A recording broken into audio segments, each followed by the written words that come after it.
Celebrate 200 subs. Da da da da da. Hey everybody, it's me, John Butter, the only YouTuber with 200 subscribers. Okay, that's not true, but guys, look at the screen, look at what it says. We got there. We did it. We did it, folks. 200. Thank you all so much for 200 subscribers. You know, these milestones really mean a lot to me. And to show that, I'm making this special video. So I asked my followers on Twitter what type of video I should do, and the winner by a mile was DVD Collection Tour. You've seen my shelf of DVDs. They're in the background of many a video, but they're so far away you can't see every single title. So I'm gonna show them for you. Ooh. It's gonna be like any other DVD collection video, except a lot shorter because I just have this one shelf. So let's get started. I'm thinking let's start with the stuff on top of the DVDs. Okay, so this is a French movie about romance. This was given to me in high school by a friend who had absolutely no idea what to give me for my birthday. It remains unopened to this day because I do not speak French and I do not have a Blu-ray player. 30 Rock, Season 1, a classic. And by classic, I mean problematic. Simpsons Season 6, best season of The Simpsons. Fucking fight me, bro! I mean, come on, you got Bart's Comet, Lisa on Ice, Homer the Great, Treehouse of Horror 5, the best Treehouse of Horror. Not to mention Who Shot Mr. Burns Part 1, perfectly setting up the mystery of Who Shot Mr. Burns. Okay, now on to the actual shelf. Now I went ahead and did the pre-pro of alphabetizing my DVDs. So let's start with the B's. Baby Mama. It's a classic odd couple movie with Tina and Amy just a few years after they both left SNL. I love this movie. I still love this movie so much. Blades of Glory. A classic in my eyes. An absolute classic. Not to mention the supporting cast. Amy Poehler and Will Arnett before they divorced, of course. And then Will Arnett turned into a horse. I'm so freaking funny. Bridesmaids. I've seen this movie about 1,000 times since it came out, which was, hold on, let me check my watch, 10 years ago? This is my forever movie. I love Bridesmaids so much. Maybe it's because I relate to Kristen Wiig's character too much. Oh, that reminds me, the writers, Kristen Wiig and Annie Mumolo, recently put out a new movie called Barb and Star Go to Vista Del Mar, and it's one of the greatest things I've ever seen. You need to watch that shit immediately. The Brothers Solomon. Now, I already reviewed this movie, I'll link it down below. Long story short, I didn't like it, but keeping the DVD because it's nice to look at. The Brothers Will. The Bye-Bye Man. I don't really want to make fun of this movie too much because I just heard that the director literally died 2 months ago, so R.I.P. Stacy Tidal. Got some Cartoon Network shows, Dexter's Laboratory, Johnny Bravo, Courage the Cowardly Dog, and Ed, Edd and Eddy. This was also a gift. I don't really watch this a lot, but it's nice to have. A little nostalgia. Clue! Come on, it's Clue. Come on. It's Clue. Community, Season 1. So, funny story about this. I accidentally sort of stole this from my friend. So, a little bit of backstory, alright? I was in high school. I was throwing a birthday party for myself, as one does. I was inviting all my friends from drama club. I was like, come over, we'll watch some movies, we'll eat some cake, keeping it cash. One of my friends brings Season 1 of Community. He was like, let's watch some episodes. I was like, heck yeah, let's do that. So we did, we watched some episodes, we had some fun, and we were having so much fun that we didn't realize that he left the DVD set home. And the problem is, my birthday is in July. I'm a Cancer baby, as you can tell. So I couldn't just bring it to him in school. And he had just graduated, so like a few months after that, he went away to college. So, I don't know, it was just a bunch of overlapping situations that led me to accidentally rob my friend of this $25 to $30 DVD set. So if you're watching this, I still have it. You can come by anytime you'd like. Actually, Actually, I'm really open from 6:30 to midnight, so anytime you want to pick it up. Fern Gully, The Last Rainforest. I think I've only ever seen this movie like once or twice in like middle school. I think somebody gave me this as a gift. I know I didn't buy it myself. Freedom Park. I've also made a video about this.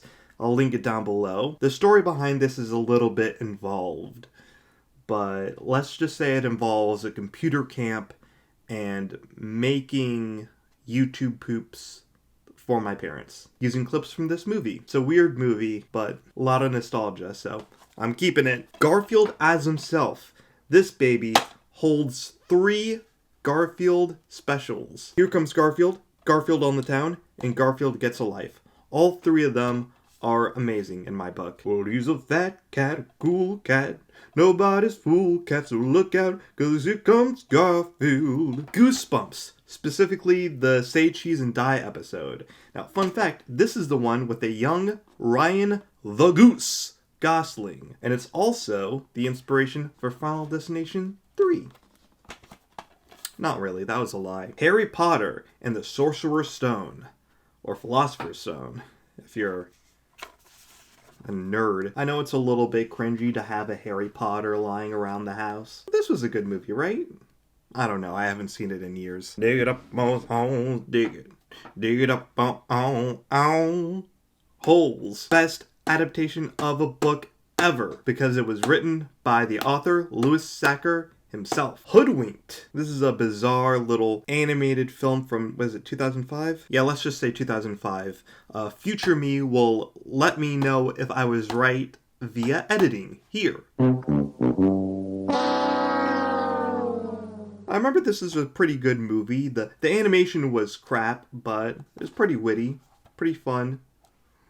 It's got a good cast list, too. Hot Rod. This movie is literally perfect, and it's a tragedy that it bombed in the box office. Stephen King's It, the 1990 miniseries, and not that 2017 and 2019 bullshit. Just kidding. Those movies are alright, but this one's superior.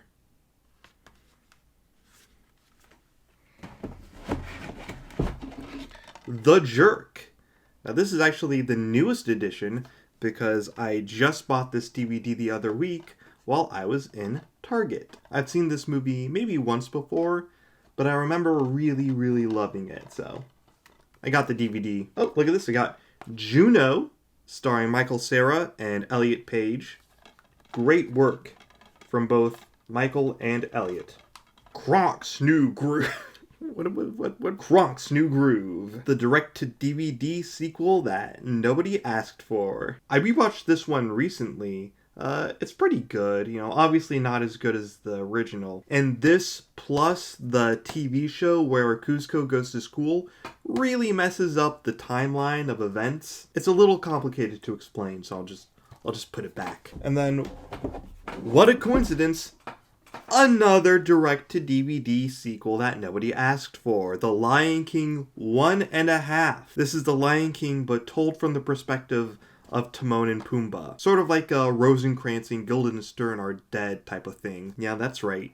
I know play references. So not only did they think this was a necessary movie to make, it's a 2-disc set. Little Miss Sunshine. This movie absolutely destroys me emotionally every time I watch it. If you put this on, I will be in tears. I can't stress this enough. It absolutely wrecks my gay ass. It's good though. 5 out of 5. I love Toni Collette in this. Matilda. Love this movie. It's great. It's got Dan DeVito in it, and he directed it also. I bet you didn't know that. Or you did. It's not like super uncommon knowledge. Paul. The Seth Rogen alien movie with Simon Pegg and hunk of man Nick Frost. I said that in a weird voice, but he is in fact a hunk. I got this on a whim the other year, and it's pretty good, actually. I mean, you put Simon Pegg and Nick Frost in the same movie, it's gonna create magic. It's also gonna create gas. Oh, can't forget this one. Real easy to miss. Piranha 3 Double D. This is the straight-to-DVD sequel to Piranha 3D. This movie is so dumb and so bad. As you can see, I bought this for $2 from a Walgreens. The cameos in this are unreal. There's Gary Busey, there's comedian Paul Scheer, there's David Hasselhoff, pop star Never Stop Never Stopping. Same thing as Hot Rod. This movie is literally perfect, and it's a tragedy that it bombed in the box office. School of Rock. I mean, come on, not much I can say except School of Rock. It's Jack Black. Shrek 2. This is literally the textbook perfect sequel. It builds on the events and the themes of the first movie, creating its own adventure that doesn't feel like a retread. Retread? You know what I mean. I don't know words. I'm not a dictionary. Sky High. One of the best superhero movies ever made. The MCU could never, honey. The Simpsons movie. I saw this in 2007 when I was 14 years old. I haven't seen this one in years. I feel like I should give it a rewatch. And then let's go through the lightning round of 3 SNL documentaries that I still have yet to actually watch. One about SNL in the 80s, one about the first 5 years of SNL, and the 25th anniversary. I don't know why I don't watch these. I'm a big fan of SNL, but I'm lazy. Spongebob Squarepants movie, another classic. Superstar. This is an underrated hit, in my opinion. I feel like people don't talk about this movie as much as the other SNL movies, but I feel like this flick deserves to be included in the conversation. It's a good one. Talladega Nights, The Ballad of Ricky Bobby. This is for sure one of Will Ferrell's best movies. I don't think that's a hot take or anything, I'm just saying. And of course, Will Ferrell, John C. Reilly. Perfect comedy duo. Thunderstruck. This is a movie about a boy who accidentally swaps basketball skills with Kevin Durant, who plays himself. I bought this as a goof many years ago when I was still in high school. And if you open the DVD case, you'll find that it's empty. I lost the disc a long time ago. I don't know what happened to the disc. I still keep the case to remind me that this is a movie that exists. Walk Hard, the Dewey Cox story. This is one of the funniest fucking movies I've ever watched in my life. I love this movie so much. It is a pitch-perfect parody of musician biopics. Even more so if you watch the director's cut, which is 2 hours. I got the 2-disc set a while ago because I just have to own this. You know, I can't be depending on certain streaming services to hold it because it's like, for how long? You know? For a little bit it was on Netflix and then it went away. So, Wayne's World. I actually went to the Wayne's World 25th anniversary screening when it stopped by in Atlanta. After the movie, they showed like a special interview with the director, Penelope Spheris, who also directed Little Rascals, another movie that is really great. So that was a lot of fun. Remember movie theaters? And finally, get out of here, Wayne. And finally, again, I've made a video about this movie too. Well, I made a video about the ending. I'll link it down below as well. Spoiler alert for the ending of Wish Upon. I saw this movie in an opposite of packed house. I was the only one there. It was opening weekend, afternoon matinee. I mean, to be fair, people usually like to see horror movies at night rather than in the afternoon. I was working that night, so obviously that wasn't going to be an option for me. I had to see it in the afternoon. Anyway, this is a real stupid fucking flick, and you should see it. It's so funny. Get in there. Ugh.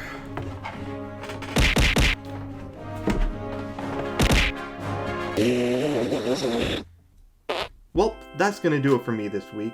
Again, thank you guys so much for 200 subscribers. I honestly love making these videos, and I'm really glad that you like watching these videos. If you're not subscribed yet, you can head on down and be a part of the next 200 to subscribe. And you can also smash that MF like and check out my Patreon if you want to help support my channel. And you can also send me a Blu-ray player, so I'll be able to watch that French movie, even though I will not understand it. Alright, have a great day, John Butter fandom.